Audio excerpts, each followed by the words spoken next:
Republican presidential candidate Ron DeSantis just posted a video attacking Americans who are protesting for Palestine, saying that if you don't like this country, you should just get out. And you know what? No, I'm not gonna get out, Ron DeSantis, because this country promises me freedom of speech. How about if you want to keep sending $3 billion of American tax dollars to Israel every year, you go live there. You seem to care about them more than the Americans you're actually supposed to represent, because that's where you keep sending our tax money. Actually, that's perfect, Ron. Why don't you go live in Gaza for a year? Then you can see firsthand what you have been funding with American tax dollars every step of the way. And for once, an American politician will have to be on the receiving end of the apartheid and colonization that they fund abroad.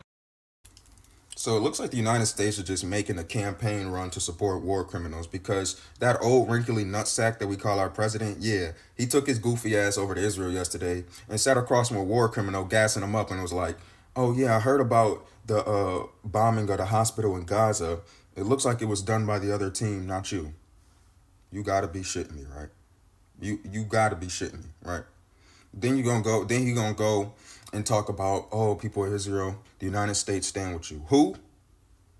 Joe Biden, you must be talking about a different United States, because the United States I'm staying in, we ain't standing with them. So I don't know where this disconnect come from. You must be the leader of a different United States, because the one I'm in ain't rocking with him.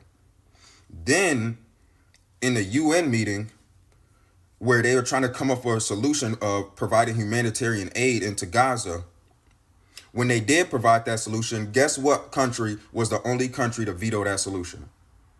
Bingo, you're right, the United fucking States. Jesus Christ, man. We are literally the world's supervillain, dog. We're not the world's superpower. We're the world's supervillain, bro. And if you don't fucking realize that, I don't know what the fuck to say. Because that shit is fucking crazy, bro. Insane, dog.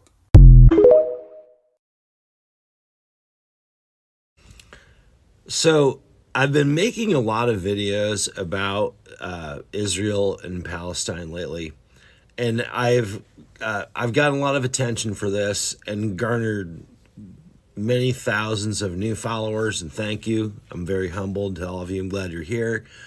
But I want to make an apology.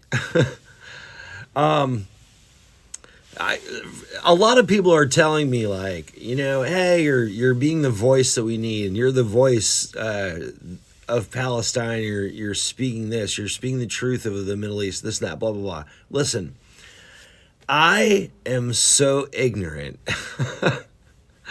I am 54 years old, and I am literally just learning about this. And I feel fucking horrible about that. I really do. I'm learning about what has been happening for the last 50 to 75 years, and I feel so fucking horrible that it took a bunch of terrorist Hamas people coming over and massacring a bunch of innocent Israelis, and now it's taking a bunch of terrorist Israelis to come over and massacre a bunch of innocent Palestinians for me to even realize what the fuck is going on, and to actually take the time to delve into it and research it and understand it. And I'm just fucking sorry. Especially as an American whose tax dollars have paid for a lot of this shit. I'm sorry for my ignorance. And if there's anything bright about this situation, it's that platforms like TikTok are allowing us all to learn more and become more aware of each other as humans and as real people, not just people who inhabit a specific geographical location that we don't like, right? I'm grateful. I'm happy to meet you all. We stand together across the world in the fight for human rights for all people. So, Quinn out.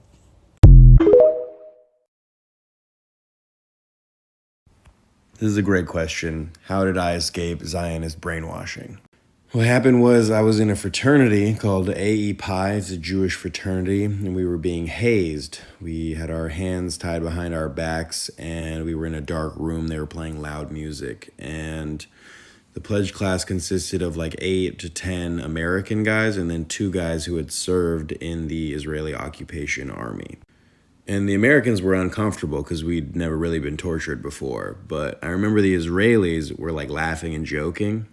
And we asked them, like, what's up with you guys? You guys are giving off psycho vibes. And they went on this rant where they were like, we used to do this to Palestinians all the time.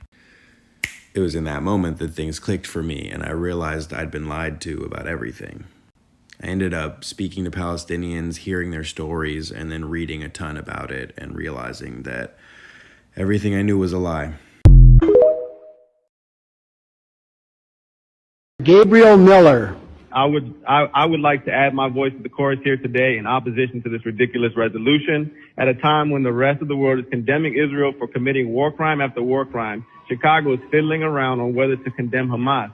By doing so, Chicago will be doing its part in enabling the genocide of Palestinians. And this resolution acts like it's on the side of innocent civilians.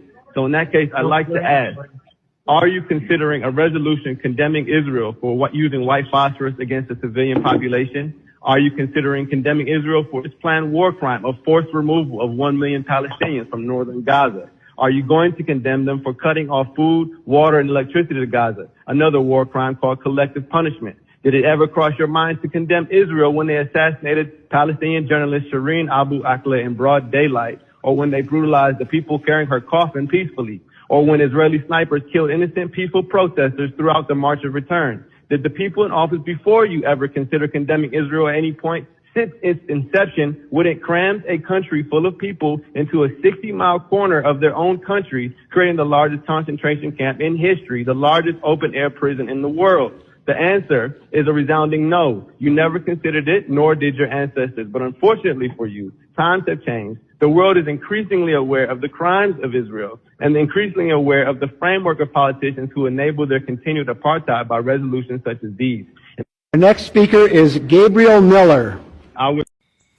Let me get this right. You want to pass a law to draft my daughter to send to another one of your foreign fucking wars for something you created so your arms manufacturers can make more money for your banker friends. Did I get that fucking solid right or not? Now, wrong, elephant breath. My daughter will not be joining the military any way, shape, or form unless it's to fight this fucking war that this government has started against its people. See how simple that is? The very fact that you don't understand the societal fucking rules about women and children, let me school you a little bit. Now, the fact of the matter is you can't make your fucking recruitment numbers because your recruiters told so many lies like, oh, yes, you get the condo on the beach when you join up. Oh, you get to start here, but we're going to switch you to what you really want later. And the biggest boner up the ass, the VA will take care of you if you got hurt. Hey, the reason you can't meet the recruitment goals is because these young men have already voted with their fucking feet. They're not going to fucking fight. And the fact that you think you're going to get the women to fight, let me put it to you this way. It was one thing when you oppressed us with unbelievable fucking taxes. One thing, because we were living in nice homes and still eating pretty good. It's another thing when you spied on us to the degree that you did and made us realize that we don't have any freedom. It's another thing when you not only wrecked the fucking economy, but you fucking did it in such a way where you spent so much fucking money that went to special interest groups that the people never had a chance to benefit from it. And now, when you have people that are homeless eating canned goods out of the back of their fucking car, you know what? They may do that for themselves, but their kids are not going to go through that. Motherfucker, you're going to find out what people will do for their fucking children. You protect women and children because it's the societal norm. It has nothing to do with being sexist or unequal in any way. The fact is, you should always protect people that are weaker themselves and always stand up for the right fucking thing. And the right fucking thing here is, if my daughter is going to be in a war, she's not going to have to go to a fucking foreign country to fight it. Fuck your taxes, fuck your withholding, fuck your FEMA, fuck your IRS, fuck you, fuck your corrupt Congress, fuck your corrupt presidents, fuck your entire election process. You know, I could go on forever, but let's face it, the world's not going to live that long before a fucking meteor solves a problem for us. So, fuck you. And if anybody doesn't like what I'm saying, you know what you can do. If you do like what I'm saying, give me a hell yeah in the comments, because our women aren't going to fight a fucking war for some corrupt fucking government.